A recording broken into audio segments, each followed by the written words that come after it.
Good morning church family and friends, అందరూ బాగున్నారా? ఇక సమయంలో వాక్యమును చదువుకుందాం.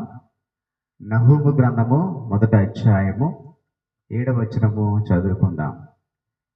యెహోవా ఉత్తముడు, శ్రమ దినమందు ఆయన ఆశ్రయదుర్గము, తన యందు నమ్మికించు వారిని ఆయన ఎరుగును అని రాయబడింది.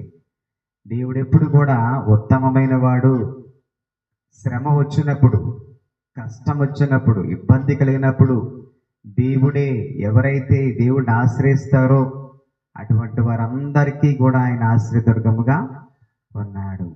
తప్పకుండా ఆయన ఎప్పుడు కూడా మరువని దేవుడు, ఎడబాయని దేవుడు, విడువని దేవుడు. తప్పకుండా యేసును మనం ఆశ్రయిద్దాం. యేసే మనకు ఆశ్రయదుర్గము, ఆధారమే అన్నాడు. దేవుడు కొద్ది మాటలు దీవించి ఆశ్రయించును గాక.